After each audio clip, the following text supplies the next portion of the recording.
মুক্তিযুদ্ধের ইতিহাস আমার পিতা শেখ মুজিবুর রহমান, ৩০ লক্ষ শহীদ আমার চিরকালের শ্রদ্ধা। বাংলা ভাষায় কথা বলি আমি মুক্তিযোদ্ধা। ৩ নম্বর সেক্টর কমান্ডার শফিউল্লাহর আন্ডারে মুক্তিযুদ্ধ করেছি।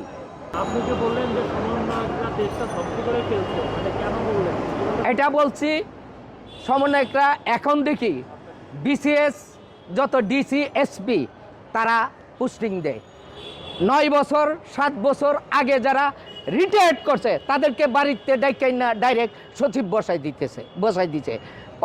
9 বছর আগে পুলিশ অফিসার রিটায়ার্ড করছে তারা না পুলিশ কমিশনার, তারা না ডিআইজি, তারা না বসাই দিতেছে টাকার বিনিময়ে কোটি কোটি রে।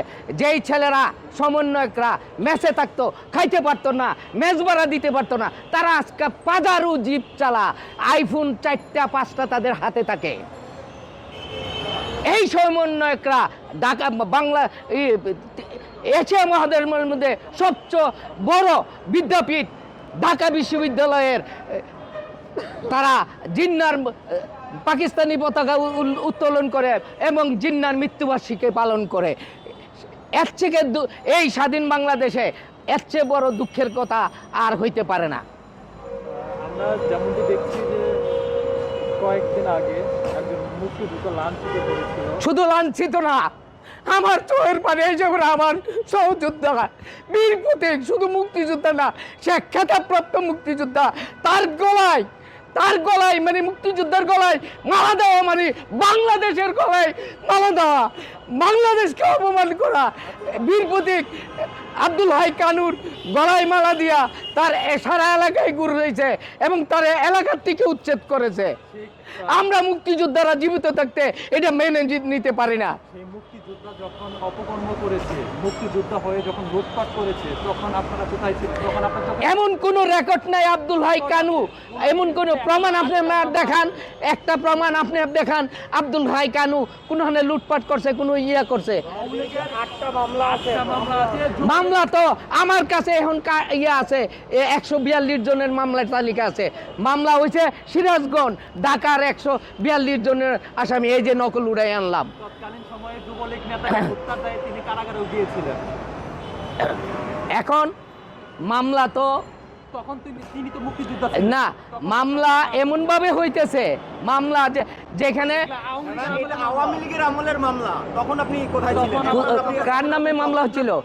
কার নামে? হ্যাঁ, কানুন নামে 8টা মামলা আছে, সেগুলো একটা প্রমাণ আপনি বলতেছেন, আমি শুনতেছি, আমি বলবো আপনি শুনবেন, আমি প্রমাণ দিয়ে কথা বলবো।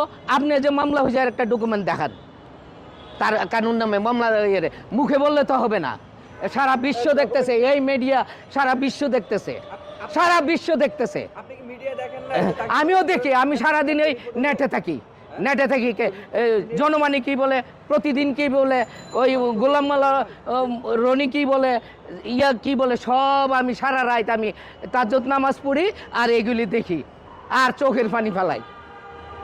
এখন জামাতের তারা করছে, এখন মুক্তিযুদ্ধকে যারা অস্বীকার করে তারা তো এটা করতেই পারে, তাদের জন্য কোনো ব্যাপার না। যেখানে নেই সর্বোচ্চ বিদ্যাপীঠ ঢাকা বিশ্ববিদ্যালয়ে জিন্নার, যেখানে আমরা পরাজিত শক্তি জিন্নার মৃত্যুবার্ষিকী পালন করে এবং পাকিস্তানি পতাকা উড়াইতে পারে, এর চেয়ে দুঃখের বিষয়। আপনারা নতুন প্রজন্ম, আপনারা স্বাধীন বাংলাদেশের সন্তান, আপনাদের বিবেককে প্রশ্ন করেন এটা ঠিক কিনা।